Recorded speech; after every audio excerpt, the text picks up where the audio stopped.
Hello what's up guys, today in this video we will see static versus dynamic rendering in next application. जी हाँ guys, तो बताना चाहूँगा आज का वीडियो बहुत ही ज़्यादा इंपॉर्टेंट, आपको ये समझना ही पड़ेगा and you have to know it कि ये स्टैटिक वर्सेस डायनेमिक रेंडरिंग क्या होता है इन नेक्स्ट एप्लीकेशन में। सबसे पहला पॉइंट आप देखिए यहाँ पे, in next JS all the routes are static by default. जी हाँ गाइस, आपके नेक्स्ट एप्लीकेशन में जितने भी रूट्स है वो बाय डिफॉल्ट आपके क्या होते हैं, वो आपके स्टैटिक रूट्स होते हैं या स्टैटिक राउट्स आप कह लीजिए। ठीक है, फॉर एग्जाम्पल जब भी आप first time npm run build करते हो तो आपका जो पेज जनरेट होता है वो बाय डिफॉल्ट क्या होता है, वो आपके स्टैटिक होता है। उसी तरीके से सेकंड क्या था, we have a dynamic routes. But यहाँ पे अगर आप देखोगे, यहाँ पे ऐसा कुछ भी नहीं बोला कि जब आप npm रन बिल्ड करते हो एंड देन जो पेज जनरेट होता है वो डायनेमिक है। यहाँ पे कुछ भी ऐसा बताया नहीं गया है। इनफैक्ट यहाँ पे क्या बताया गया है, यहाँ पे अगर आप देखोगे, ए राउट बिकम्स डायनेमिक। अच्छा, when it depends on data that can change between request। For example आप देख सकते हो कि आपका डायनेमिक वो तब बनता अगर आपने अपने पेज में लेट से सर्च पैराम यूज़ किया हो, या हेडर्स यूज़ की हो, या कुकीज़ यूज़ की हो, या ये यूज़ की हो, या आपने ये यूज़ किया हो, या अगर आपको फोर्सफुली खुद से बोलना नहीं बाय डिफ़ॉल्ट तो स्टैटिक होती है but I want to make it dynamic, तो आप फोर्सफुली उसको डायनेमिक भी बना सकते हो। ठीक है, तो मैं बताना चाहता हूँ इनको ना अब हम वन बाय वन प्रैक्टिकल करके समझते। मैंने जानबूझ के थ्योरी को एकदम शॉर्ट रख दिया क्योंकि मुझे मालूम है प्रैक्टिकल एक बार मैं दिखाऊंगा ना सब क्लियर हो जाएगा। सबसे पहले अब हम इसको टैकल करते हैं। डोंट वरी, इन दोनों को मैंने अभी तक टच नहीं किया बट आगे हम सब देखने वाले इसी वीडियो में, A to Z प्रैक्टिकल होगा। सबसे पहले लेट्स चेक इट आउट कि अगर हमारा जो नेक्स्ट एप्लीकेशन है उसको अगर मैं बिल्ड करता हूँ तो मुझे कैसे पता चलेगा कि ये स्टैटिक है या डायनेमिक पेज है। ठीक है, तो सबसे पहले हम उसको टैकल करते हैं। तो उसके लिए हम आते सीधा हमारे VS कोड एडिटर पे एंड बताना चाहूँगा गाइस, अभी तक अगर आपने कल का वीडियो ये नहीं देखा जो कि बहुत इंपॉर्टेंट है, and that is how to connect your Next application with your MySQL database.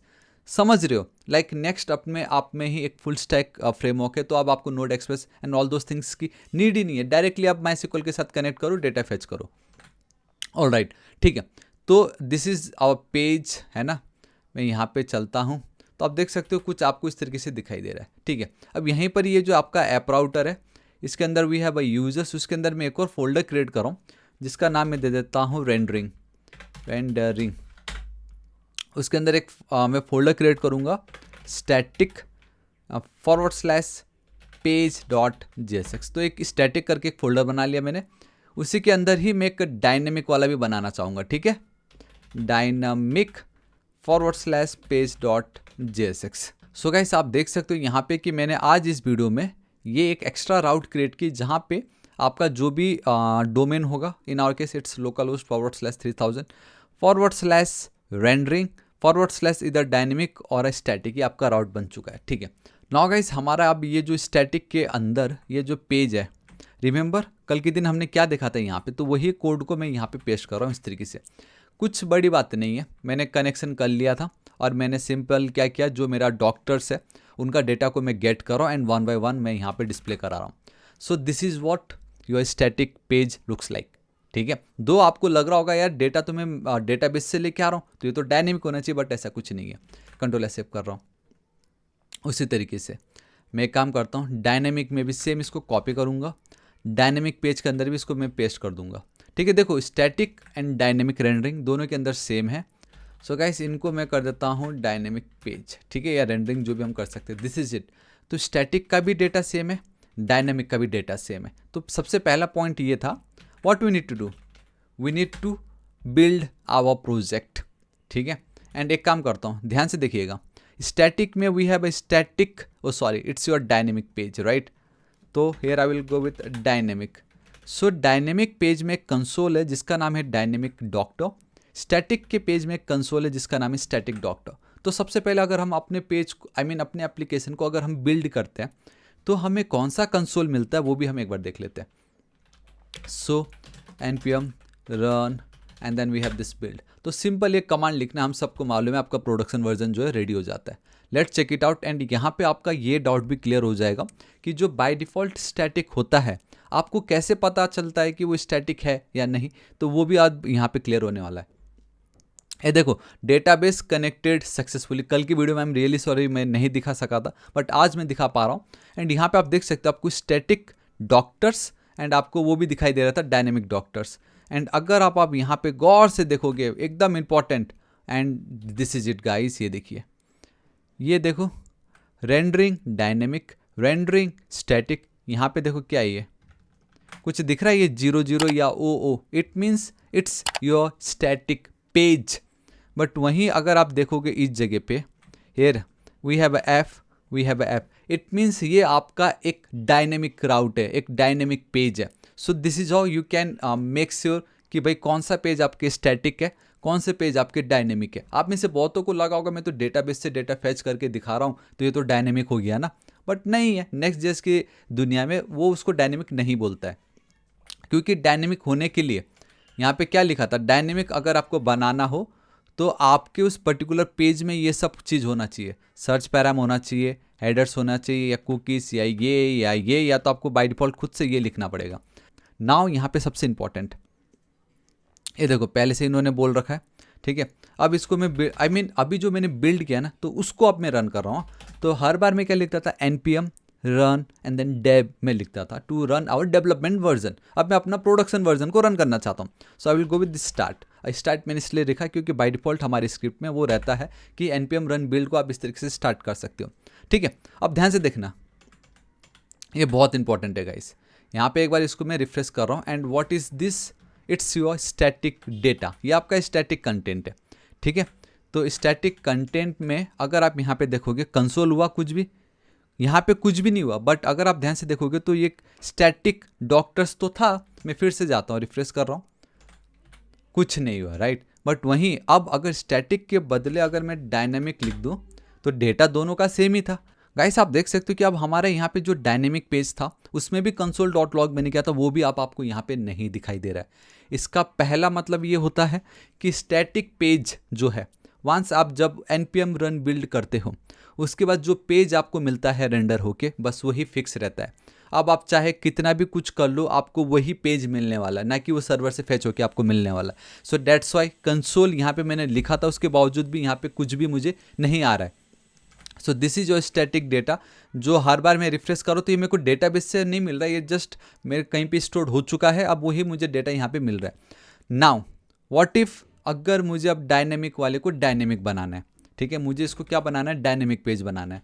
तो यहाँ पे लिखा है कि अगर आपको डायनेमिक बनाना हो then you can use this particular line, ठीक है। ये ऑलरेडी है नेक्स्ट जेस पे, ईजी है ये, अगर आप नेक्स्ट जेस पे भी चलते हो। अगर आपको लगे ये क्या हो रहा है तो बताना चाहूँगा, इसको हम बोलते हैं राउट सेगमेंट कन्फिग। एंड यहाँ पे आप देख सकते हो बहुत क्लियरली ऑप्शन में we have a dynamic and we have multiple types, basically values आप कह लीजिए, जहाँ पे आपको क्या स्टैटिक बनाना है या डायनेमिक बनाना है, ठीक है। So this is the dynamic and this is how it done, ठीक है। एंड क्या लिखा है यहाँ पे, the route segment options allows you to configure the behavior of a page layout or a route handler by directly exporting the following variables, ठीक है। अपने को मतलब नहीं है, मैं बताता हूँ, अब ध्यान से देखना। अब अगर आपको जेन्युइनली डायनेमिक पेज चाहिए इन योर नेक्स्ट एप्लीकेशन तो ऑप्शंस बताए। अगर फोर्सफुली करना हो तो export const dynamic equal to guys आपको लिखना पड़ेगा फोर्स हाइफन डायनामिक, ठीक है। एंड बाय द वे ये जो मैंने लिखा है ये आपको कंपोनेंट के बाहर लिखना है, ना कि इनसाइड, ओके। तो इस तरीके से आपको लिखना है। सो वंस आपने अगर ये लिख दिया तो एक चीज़ मैं ये बताना चाहूँगा कि पहले तो ये स्टैटिक पेज था, एंड वंस आप इसको बिल्ड कर देते हो npm रन बिल्ड के थ्रू, तो अब आप यहाँ पे जो भी चेंजेस करो कुछ मतलब नहीं है, वो रिफ्लेक्ट नहीं होने वाला, ये हम सबको मालूम है।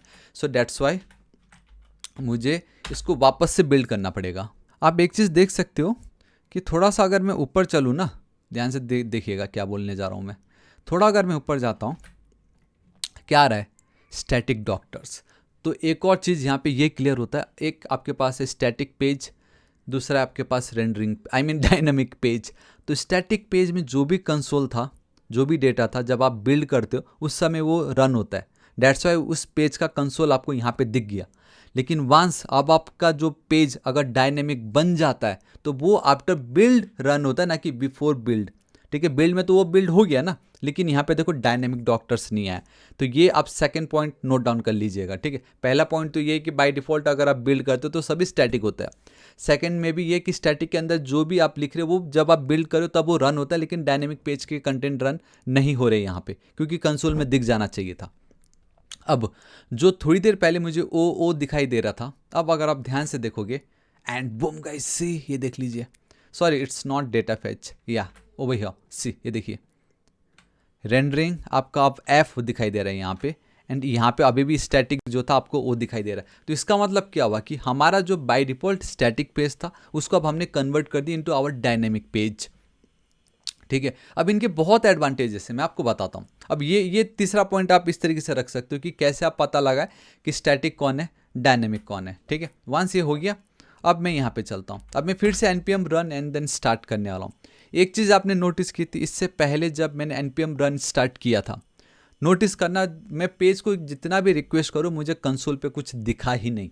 बट यस, अब ये आपका डायनेमिक है। अगर इसको मैं रिफ्रेश करता हूँ एंड बूम गाइस, ये देखिए, देखा आपने, स्टैटिक पेज जब आप बिल्ड करते हो तब रन होता है, आफ्टर बिल्ड जो है सो है, अब वो वही as it is. But dynamic pages उसके बाद वो आपका वो काम कर रहा है। देखो डायनेमिक डॉक्टर्स, मैं एक और बार रिफ्रेश कर दूं, एक और डायनेमिक डॉक्टर्स। बट वहीं अब अगर मैं स्टैटिक पे चलूँ कुछ नहीं है, फिर से स्टैटिक चलूँ कुछ नहीं है। ये देखो, ये आपको पता चल गया, दोनों का एक कन्फ्यूजन भी क्लियर हो गया। स्टैटिक जब आप बिल्ड कर रहे हो एंड डायनेमिक आफ्टर बिल्ड आपका रन हो रहा है। अब सबसे ज़्यादा बड़ा एडवांटेज मैं आपको बताता हूँ डायनेमिक का क्या है। लेट्स से एक आपका डायनेमिक है, दूसरा आपका स्टैटिक है, दोनों में हम डेटा फैच कर रहे हैं। ये डेटा फैच होकर डॉक्टर्स के नाम हमें यहाँ पे मिल रहे। सबसे लास्ट में क्या है, वी हैव एलेक्स, एलेक्स सबसे लास्ट में, ठीक है। एंड अगर वहीं मैं अब डायनेमिक वाले में चलूँ, ठीक है, और नो डाउट वहाँ पे भी सबसे लास्ट वही होगा, ओके। अगर आप देखते हो डायनेमिक में we have Alex at the end, ठीक है। अब मैं चलता हूँ मेरे वर्क बेंच पे, ठीक है। मैं यहाँ पे क्या करता हूँ, एलेक्स की जो आईडी है वो है 35, एलेक्स की जो आईडी है वो है 35। मैंने क्वेरी लिखी माईसीक्वल में, मैंने बोला कि भाई डॉक्टर आईडी जो 35 है आप उसको डिलीट कर दीजिए फ्रॉम डॉक्टर्स वाला table. Simple basic, that's why मैंने कहा कल का ये वीडियो देखना बहुत ज़रूरी है, तभी आपको पता चलेगा कि अब हमारे नेक्स्ट एप्लीकेशन में डेटाबेस ऐड हो चुका है। मैं डेटाबेस में कुछ भी डिलीट अपडेट फॉरडेट जो भी मैं करूँ आपको यहाँ पे वो दिखने वाला है, रिफ्लेक्ट हो जाएगा, ठीक है। तो मैं अब इसको चलता हूँ एंड मैं इसको रन करता हूँ। एक सेकेंड, इसको मैंने रन किया तो आपको पता नहीं चला, बट यस वो आपका डिलीट हो चुका है, यहाँ पे बहुत क्लियरली देख सकते हो, ठीक है। यहाँ पे डिलीट डॉक्टर्स विथ आईडी 35। अब मैं अगर सेलेक्ट करता हूँ, यहाँ पे मैं आपको पूरा प्रूफ के साथ दिखाऊँ तो नाउ माई लास्ट रिकॉर्ड्स में जो भी डॉक्टर का नाम है वो है आपका फातिमा, ठीक है। तो 35 था पहले, अब ये 34 है। मैं इसको छोड़ रहा हूँ। सो गाइस आप देख सकते हो कि मैं वापस मेरा जो डायनेमिक पेज है वहाँ पे आ चुका हूँ, जहाँ पे मेरा लास्ट रिकॉर्ड क्या है, एलेक्स है। बट अभी जस्ट मैंने एलेक्स को तो डिलीट कर दिया। अब अगर इसको मैं करता हूँ रिफ्रेश, तो आप ध्यान से देखिएगा, now my last record is Fatima. तो यहाँ पे वो जो डेटा है वो रिफ्लेक्ट हो गया। बट गाइस वहीं अब अगर मैं चलता हूँ स्टैटिक पे, ध्यान से देखिएगा, अब अगर मैं चलता हूँ स्टैटिक पे एंड रिफ्रेश करता हूँ एंड बूम गाइस सी, अब आई गेस आपकी आंखें खुल गई। एंड दैट इज़ कि स्टैटिक में वंस एक बार आप npm रन बिल्ड कर लेते हो, आपका जो प्रोडक्शन रेडी कोड बनता है बस वही है। उसके बाद आप कुछ भी चेंज करो वहाँ पे कुछ नहीं होने वाला, क्योंकि स्टैटिक है ना, बिकॉज स्टैटिक है। एक बार जो फाइनल आपने बोल दिया इट्स डन सो डन, उसके बाद आप जो भी करना है करो, मतलब नहीं है, यहाँ पे अपडेट नहीं होने वाला। तो गाइस ये था आपका चौथा डिफरेंस, जहाँ पे डायनेमिक पेजेस वंस आप बिल्ड कर देते हो एंड उसके बाद अगर कुछ भी उसमें डिलीट होता है या अपडेट होता है, कंटेंट चेंज होता है, वो रिफ्लेक्ट हो जाता है, लेकिन स्टैटिक में रिफ्लेक्ट नहीं होती है। सो ये है गाइस आपके static versus dynamic rendering. Dynamic rendering अब आपको क्लियर हुआ, रेंडर मतलब जो दिखाई दे रहा है, डायनेमिक रेंडरिंग मतलब बिल्ड होने के बाद भी ये चेंज हो रहा है, डायनेमिक रेंडरिंग हो रहा है। बट स्टैटिक रेंडरिंग में एक बार बिल्ड के बाद जो डेटा है वो ही आपको दिखने वाला है ऑल द टाइम। इसको मैं एक और बार आपको प्रूव करता हूँ, ठीक है, ध्यान से देखिएगा। अब मैं वापस वो जो डॉक्टर था, आई मीन आईडी 35, उसको मैं ऐड कर रहा हूँ। मैं वापस उसको एक बार मैं दिखाता हूँ कि भाई वो ऐड हो चुके हैं, 35 पे एलेक्स ऐड हो चुका है। मैं वापस चलता हूँ मेरे कोड पे, ठीक है। This time we have a static. अब देखो मैं अगर इसको रिफ्रेश करूँ तो कुछ नहीं होने वाला है, देखो एलेक्स ही है, क्योंकि इसको तो पता भी नहीं चला कि भाई एलेक्स डिलीट भी हो गया था, वापस से ऐड भी हो गया है। बट वहीं अब अगर मैं डायनेमिक पे चलता हूँ एंड देन रिफ्रेश करता हूँ, ये देखो डायनेमिक पे पहले लास्ट रिकॉर्ड फातिमा था, but now it's your Alex. So guys ये है आपका static versus dynamic rendering. I hope बहुत ही ज़्यादा आपको मज़ा आया होगा एंड पूरा एक डाउट क्लियर हो गया होगा, क्योंकि देखो नेक्स्ट जेस में बाय डिफ़ॉल्ट आपके सारे के सारे पेजेस क्या होते हैं, सब कंपोनेंट्स होते हैं, राइट। उसी तरीके से अगर अब हम राउट की बात करें तो सब के सब आपके स्टैटिक राउट होते हैं। उसमें भी अगर आपको डायनेमिक बनाना हो तो क्या क्या चाहिए, कौन कौन से प्रॉपर्टीज़ होनी चाहिए, मैंने बताई। बट इन आवर केस ऐसा कुछ प्रॉपर्टीज़ तो था ही नहीं आज इस वीडियो के लिए। तो मैंने क्या बताया आपको, दूसरा ऑप्शन हम डायरेक्टली राउट सेगमेंट कॉन्फ़िगरेशन, ये कॉन्फ़िग जो इसका यूज़ कर सकते हैं। उसमें भी ये जो एक ऑप्शन है वो मैंने आपको यूज़ करके बताया फोर्स डायनेमिक, कि मतलब एक स्टैटिक पेज को आप फोर्स करके डायनेमिक बना दो। एंड एक बार वो डायनेमिक बन गया, इट मीन्स कि अब वो डायनेमिक रेंडरिंग कर सकता है।